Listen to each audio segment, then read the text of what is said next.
শীত আসলেই আমার নতুন আলু দিয়ে গরুর মাংসের ঝোল খেতেই হবে। এই রেসিপি না করলে আমার শীতটা পূরণ হয় না।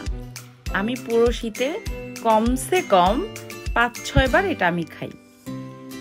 তো আমি কিভাবে খুব সহজেই এই রান্নাটা করি আজকে দেখাবো সেই রেসিপি। আসসালামু আলাইকুম ভিউয়ার্স, ইটস এন্ড ট্রিটস থেকে ইমা জাহান। আজকের রেসিপি নতুন আলু দিয়ে গরুর মাংসের পাতলা ঝোল। আসুন শুরু করি। আমি এখানে 1 কেজির মতো হাড়, মাংস, চর্বি সবকিছু সহ গরুর মাংস নিয়েছি। ভালো করে ধুয়ে আমি এবারে একে একে সব মশলা অ্যাড করব।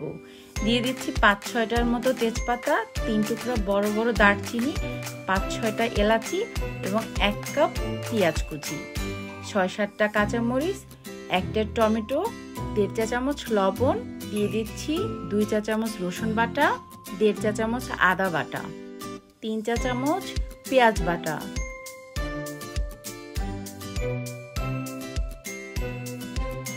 এরপরে দিয়ে দিব উঁচু করে 2 চা চামচ মরিচের গুঁড়ো এবং 1.5 চা চামচ হলুদের গুঁড়ো, দিয়ে দিচ্ছি 1.5 চা চামচ জিরার গুঁড়া এবং 1/2 চা চামচ ধনিয়ার গুঁড়া। এখানে আমি আমার পরিমাণ মতন তেল দিয়ে নিয়েছি, আপনারা তেল আপনাদের মতো দিয়ে নেবেন।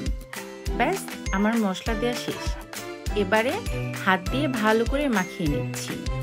অনেকেই চামচ দিয়ে করেন, কিন্তু আমার কাছে মনে হয় হাত দিয়ে মাংসটা ম্যারিনেট করলে সেই মাংসের টেস্টটা অনেক বেশি পরিমাণ বেড়ে যায়।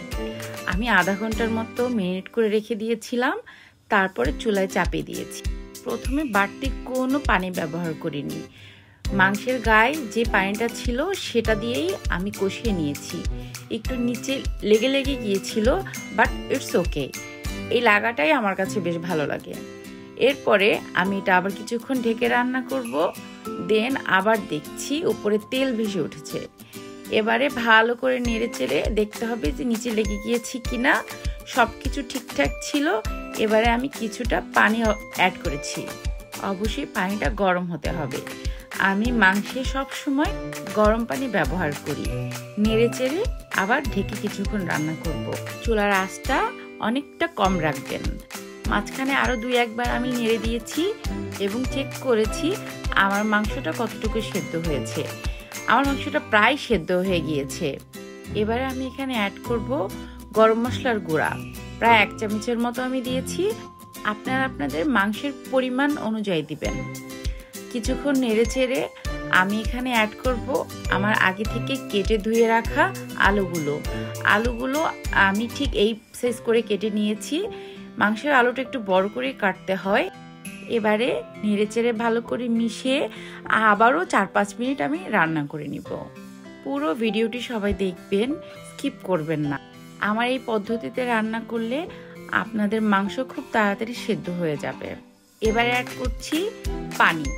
আমি এখানে গরম পানিটা অ্যাড করছি, একটু বেশি করে দিব, যেহেতু গরুর মাংসের পাতলা ঝোলটা করব, সেক্ষেত্রে পানির পরিমাণটা একটু বাড়িয়ে দিতে হবে। এই যে মাংসের কষানো, এই কষানোর মধ্যেই হচ্ছে আসল মজা। আমার এই মাংস কষাতেই প্রায় 80% মাংস সেদ্ধ হয়ে গিয়েছে। নেড়েচেড়ে মিশিয়ে আবার ঢেকে রান্না করব।